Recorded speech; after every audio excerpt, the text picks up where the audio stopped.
Hello students, dictation 5 second बाद शुरू होगा।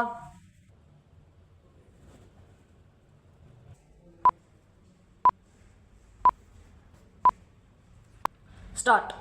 जातिगत जनगणना की घोषणा के बाद ऐसे निष्कर्ष निकाले जाने पर हैरानी नहीं कि इस जनगणना के आंकड़े आ जाने के उपरांत आरक्षण की 50% सीमा को बढ़ाने के साथ अन्य पिछड़ा वर्ग की कुछ समर्थ जातियों को ओबीसी के दायरे से बाहर किया जा सकता है।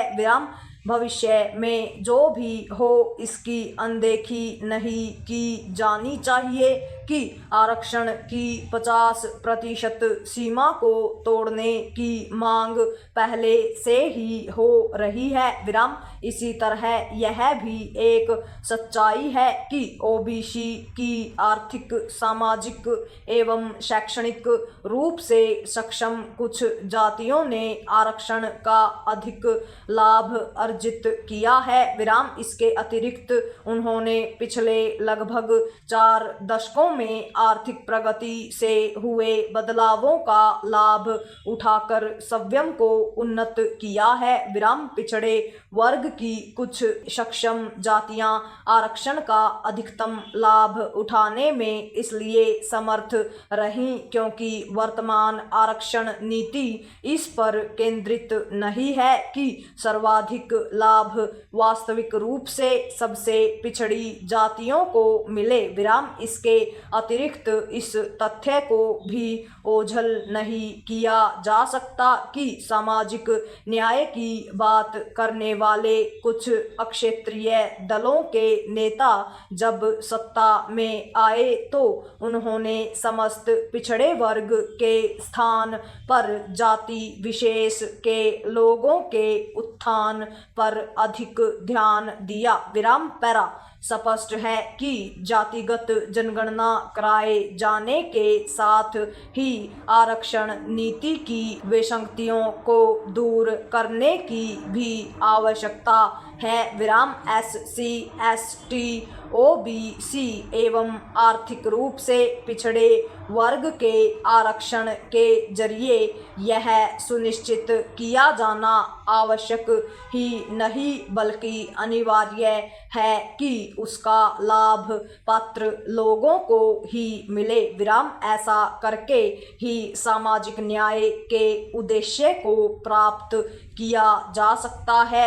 इसके साथ ही ऐसे भी कुछ उपाय करने होंगे जिससे आरक्षण और साथ ही देश की आर्थिक प्रगति से लाभान्वित होकर खुद को हर तरह से समर्थ बना चुके लोगों को आरक्षण सूची से बाहर किया जाए।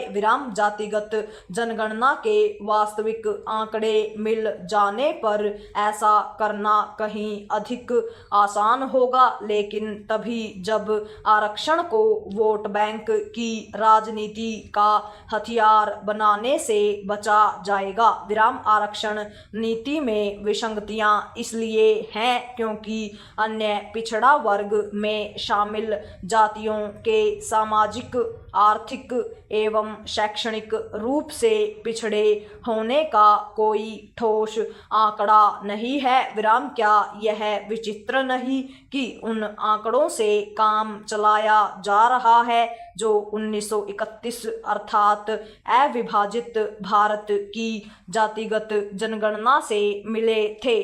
किसी भी नीति को सही तरह से क्रियान्वित करने के लिए ठोस आंकड़े उपलब्ध होना पहली आवश्यकता होती है। निसंदेह इस आवश्यकता की पूर्ति जातिगत जनगणना करेगी, लेकिन इसके साथ ही इस आशंका को दूर किया जाना चाहिए कि जातिगत जनगणना की आड़ में जातीय विभाजन को बढ़ाने वाली राजनीति को नए सिरे से बल मिल सकता है। राजनीतिक दलों को यह समझना होगा कि जातिवाद की राजनीति करके सामाजिक न्याय के उद्देश्य उद्देश्य की पूर्ति कभी भी नहीं की जा सकती। पूर्ण विराम।